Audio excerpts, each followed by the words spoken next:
Hi everybody, it is Courtney here from the Outcasted OC Podcast. I have just watched Smackdown. Let's review it together. So please don't mind if I'm looking down at my notebook. I've written some notes just because I kind of don't want to forget what's happened on Smackdown. There was quite a lot that did happen, quite a lot that didn't happen, so I kind of just wanted to make sure that I had as much notes down as I could so I could kind of reference what did and what didn't happen. So we're going to first of all start with the top of the show. So first of all, we had a video package come through from, sorry, there's a notification there, I can't really see what I'm doing. There was a video package from WrestleMania Night 1, Night 2, so we kind of got an idea of what actually ended up happening Night 1, Night 2 of WrestleMania. So if you didn't get a chance to see it, it's just some video packages there so you could kind of see what was happening on Night 1, Night 2. Then we ended up getting the introduction from Michael Cole, Wade Barrett, and we were straight off to the races with a 6-man tag match, which was actually advertised before the show started, which was with Imperium and the Brawling Brutes. Now, all in all, I think this was a great match. I do think that Imperium as a tag team has great chemistry, as well as the Brawling Brutes as a tag team has great chemistry, so them together just makes a great match. Lots of offense coming in from Giovanni Vinci straight from the jump. Also a lot of offense from Butch as well too, which was really good to see. I would like to see Butch come back as the Pete Dunne character, so I do think we are getting closer to that day. So what's happening in the ring is a great progression to see what's going to happen between Butch and Pete Dunne. All in all, I do think it was a really good match. A lot of great technical work coming in from Ludwig Kaiser, a lot of great teamwork between Ludwig and Giovanni, so obviously got to see a lot of moves coming inside and outside the ring from both of them together. All in all, was a really great match. Sheamus ended up getting the win over Giovanni Vinci, so the Brawling Brutes won this match, which was fantastic. I do think there is still a lot of legs that you can get out of the Sheamus and Gunther feud, especially with Imperium and the Brawling Brutes, so I do think this was really good to see. Then we ended up getting a quick video package from Monday Night Raw after WrestleMania, which was the Cody Rhodes segment that happened with Cody, Paul Heyman and Roman Reigns. And then you ended up just seeing how Brock Lesnar turned on Cody Rhodes. Then we end up going to a backstage segment quickly, which is just an interview with Kayla Braxton. She interviews Paul Heyman, and Solo Sikoa is there as well too. Paul Heyman can hear the crowd booing, obviously, as Paul Heyman does get booed these days. He's asking, why is everyone booing Paul Heyman? Why is tonight any different than any other night? You know, let's talk about it. Let's talk about Roman Reigns. Let's talk about his almost 1,000-day reign. Let's talk about how he made the Bloodline so popular to the point where they main evented Night 1 and Night 2 of WrestleMania. That is all thanks to Roman Reigns. So, goes on about Roman, and then Jay ends up interrupting Paul and is like, hey, you seen Jimmy anywhere? Like, I can't find Jimmy. Like, where's Jimmy? And Paul Heyman then goes ahead and says, well, Jimmy's not here. Roman's asked Jimmy to stay at home so that you can solve the Sami Zayn problem on your own. And so Jimmy can see you solve the problem on your own. And he basically says he wants Jimmy to see you take out Sami Zayn yourself. And if you can't take him out yourself, Solo's going to have to do it. So that puts a lot of doubt in Jay's mind if he's actually going to be able to solve the Sami Zayn problem on his own, or if Solo's going to have to get involved, which we'll see in the main event. Then we ended up having a match between Ricochet and Ivar. I kind of don't really know why this happened, seeing as we kind of saw them interact in the WrestleMania Showcase match together.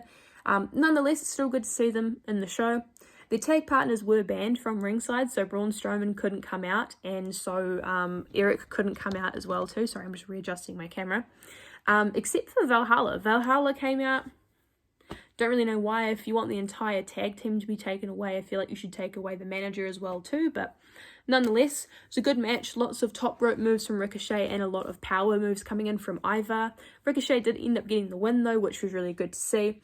I kind of don't really know what's happening with the Viking Raiders right now. I kind of feel like I don't really know if creative knows what to do with them either, because they should really be like this unstoppable threat, as we keep saying in the podcast as well too. But it'd be interesting to see what happens with them going forward, seeing the direction that is given to them as characters. Then we end up getting another backstage segment. KO's staring at the titles. The titles are just hanging from like one of the clothes rails in the locker room. Sammy comes in and is like, are you looking at the titles? And Kevin's like, yeah, I'm looking at the titles. And Sammy goes ahead and he says that it's cool because it's the first SmackDown that they're attending as the Unified Tag Champs. And Sammy's talking to Kevin about the match that he's about to have with Jay later on in the night. And he's talking about, how they've taken the titles from the Usos and they're settling what's left of Sammy and Jay. And then Sammy, his tone kind of changes, his emotion kind of changes, and he goes, I kind of feel like something's off there. I can't shake the feeling that I need to talk to Jay. I feel like the bloodline's crumbling. I have a sense of obligation to speak to Jay. And KO's like, that's a really bad idea. Like, you shouldn't be speaking to your opponent. Like, we settled them at, WrestleMania. I don't know why we're having this match, but like, you shouldn't talk to him. Like, this is a really bad idea. Don't do it. And Sammy starts to talk with Kevin and is like, maybe I shouldn't, you're right, it's a bad idea, but then at the end of the conversation, he says he's going to do it anyway, so Kevin kind of can't really stop Sammy from doing whatever Sammy wants to do. Then we end up getting a tag match with the teams of Raquel and Liv versus Natalya and Shotzi. Like I said, I don't really know why this is happening, because before Natalya and Shotzi came out, we ended up getting a backstage segment saying that, Liv and Raquel aren't ready for the ballsy baddies that they are. Pardon me.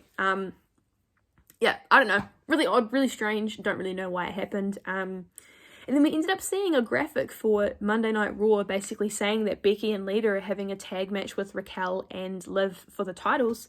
So I saw that and I was kind of like, well, why is this match happening then? Like, I get that you want to have women on the card, but it's kind of like, well, why are we seeing this if we're going to be seeing something similar next week on Monday Night Raw and with even more stakes as it's for the title? It was a good tag match. I kind of feel bad for the women's tag division at the moment because they've kind of just been thrown together and they don't really have any chance to showcase actual teams apart from like Ronda and Shayna, who kind of, they're friends and they obviously mesh very well with their MMA styles. But as for established women's tag teams on the main roster, we don't have very many of them, so a lot of these tag matches are like mishmash of different singles competitors, and don't get me wrong, they work well together, but I just wish that the tag division was showing a little bit more of the actual women's tag scene rather than just random women shown together. Nonetheless, it was still a good match. They did a really good job at keeping the crowd entertained, and Raquel did some really good power spots as well as, Liv doing some good spots. Liv ended up picking up the win over Shotzi, which I just don't understand why Shotzi keeps being the punching bag. Like, Shotzi's a badass. She works really hard and you can see it, and I feel like ever since that match that she had with Ronda at Survivor Series, she's just always been used to eat the pin, and I really want Shotzi to get some more wins this year. I feel like re-establish her as a really strong force and potentially could be a champion at some point further down the line, but I just feel really bad for Shotzi. So yeah, that was that match, and then we end up cutting to a backstage segment with Xavier Woods, Madcap and Emma, and they're all playing WWE 2K23. LA Knight comes out and he's like, I don't understand why you guys are still playing that game. Like, I also don't understand why LA was where WrestleMania happened and LA Knight wasn't featured anywhere on WrestleMania. Like, how can it be WrestleMania without LA Knight? And then he talks about how Xavier Woods was playing 2K23 on both nights of WrestleMania but was never featured on the show in any match capacity, and they end up having a back and forth. And then LA Knight pretty much says that he would like to have a match with him at some point, and Xavier Woods like, I would be happy to, but they never established when it would happen. And then LA Knight goes ahead and breaks Xavier's controller, which Xavier got really upset about, but nonetheless still fine. Then we ended up having a quick backstage segment where you could see that Triple H was walking to the ring to make his announcement, so that happened after the commercial break. Triple H comes out to the ring with King of Kings. One thing I did notice with his introduction is he wasn't introduced as the Chief Content Officer.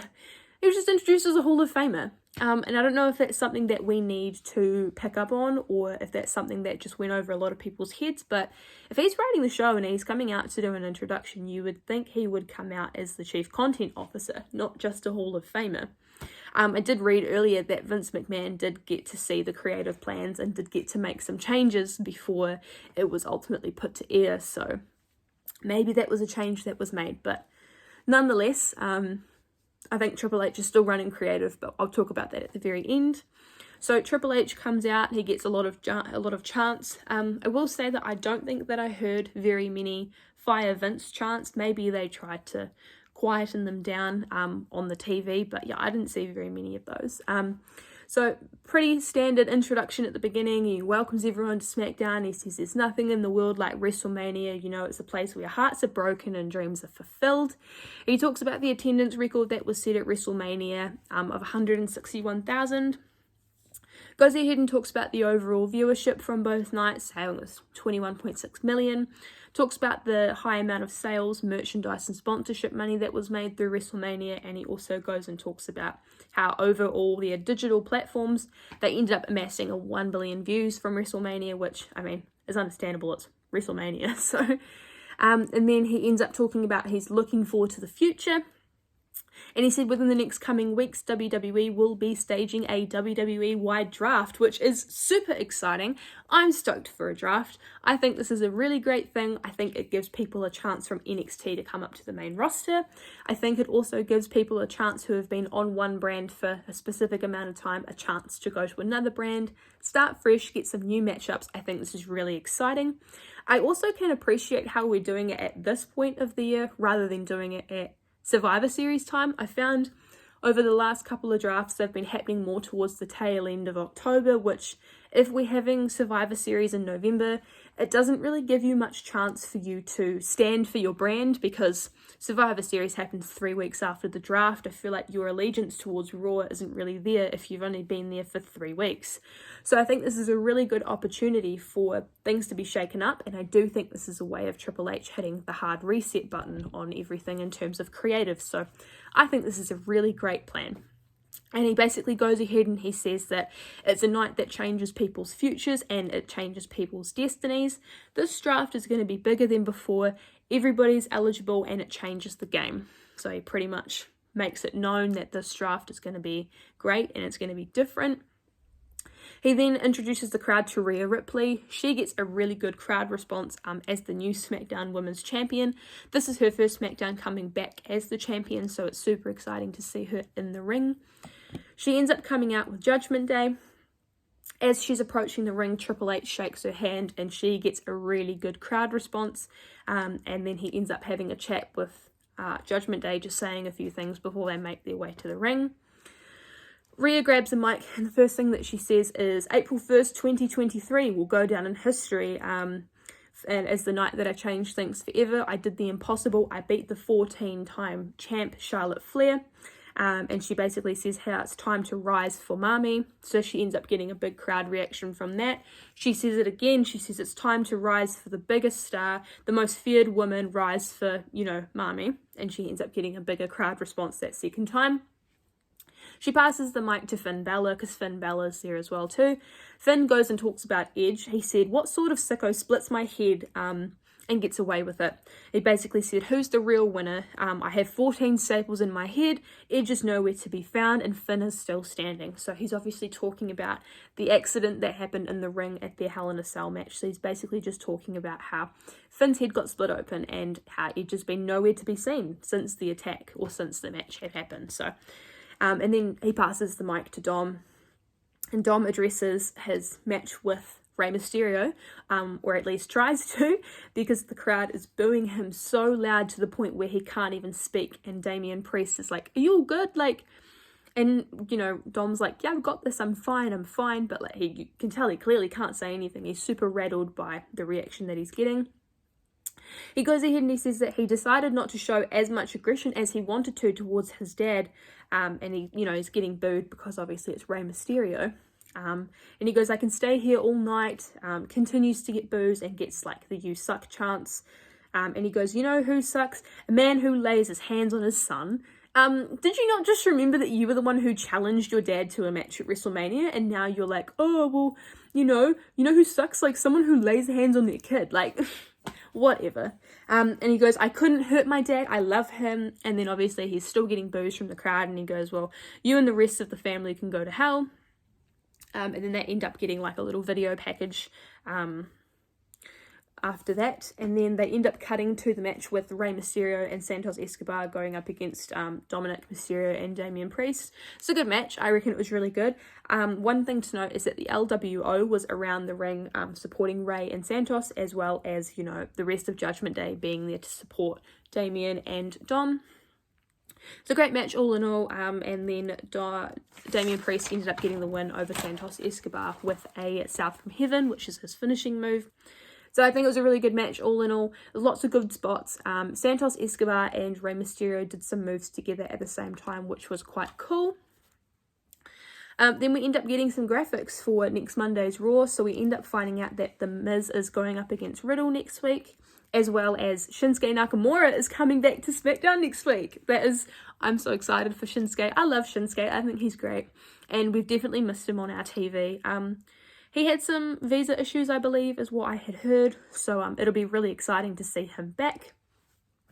Then we end up cutting to a backstage segment quickly of Jay Uso being out waiting to go out for his match. Sammy sees him and then he says, KO's right. There's a way of you getting out of all of this. The bloodline's crumbling. Jimmy's not here. Roman hates you. It doesn't have to be like this. And then we end up quickly having the camera abruptly turned as there's a beatdown going down.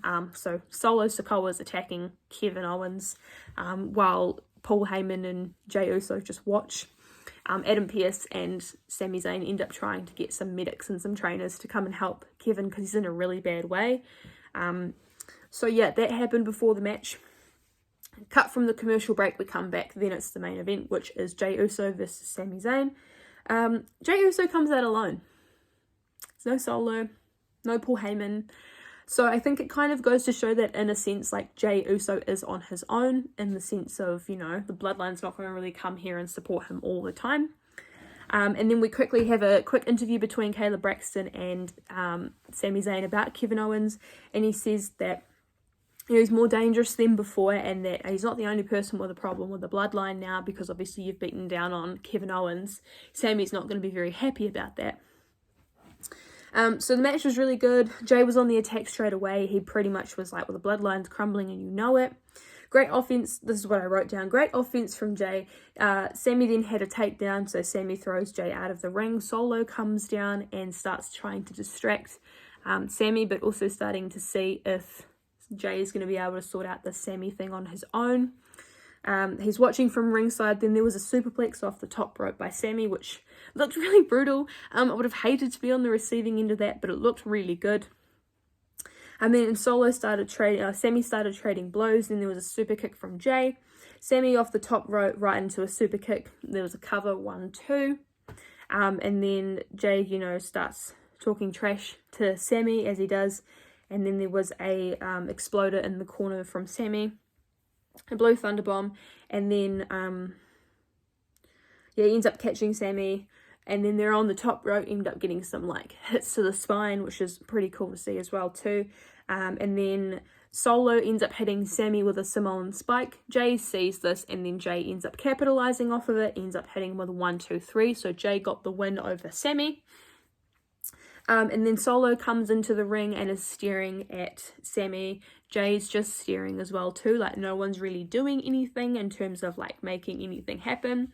And then Solo ends up attacking Sami, as he must have felt that Jay didn't really either get the job done or he must have just wanted to help in some way getting the job done. And then Solo's about to hit Sami with a Samoan spike again, which Jay stops. Crowd reaction was insane for this as well too. And then there's massive Jay chants because everyone's like, Jay, Jay, Jay, because Jay's still stopping Sami from being attacked in some way.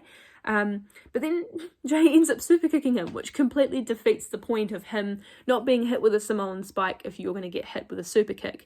But I can understand why it happened. It was because Paul Heyman expects Jay to sort out the Sami Zayn problem on his own, and by Solo doing a Samoan spike, it's not solving the problem on Jay's behalf, it's Solo doing the problem instead.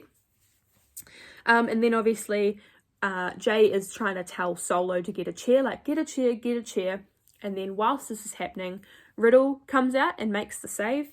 So Riddle comes out to help Sami and obviously starts kicking and attacking Solo, and starts obviously attacking Jey Uso as well too.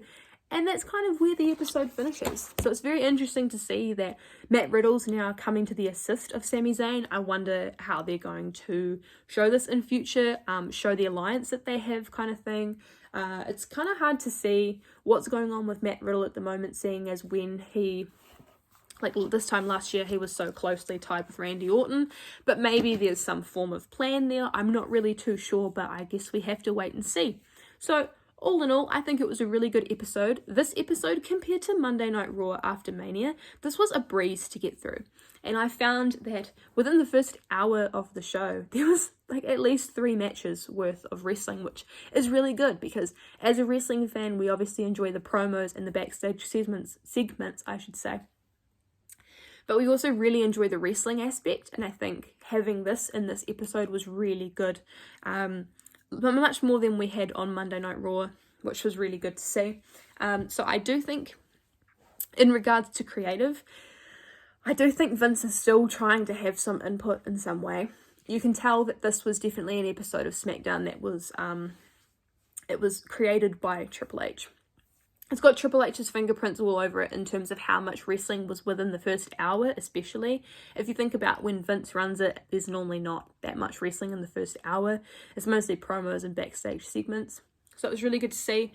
All in all, I rate this episode maybe like a 7 out of 10. I do think it was really good. As I said, I found it really easy to get through the show. Normally I find it a bit difficult if it's run by Vince, but especially since Triple H has been in charge of creative, it's been super easy to get through the show. So all in all, like I said, I do think it was a really good episode. Definitely left some openings for further progression of storyline down the line. It'd be really interesting to see what happens from now. So yeah, that is my first episode reaction / review. I hope you guys enjoyed it. Make sure to keep following the Outcasted OC Podcast YouTube channel. If you're not already, please go and subscribe down below.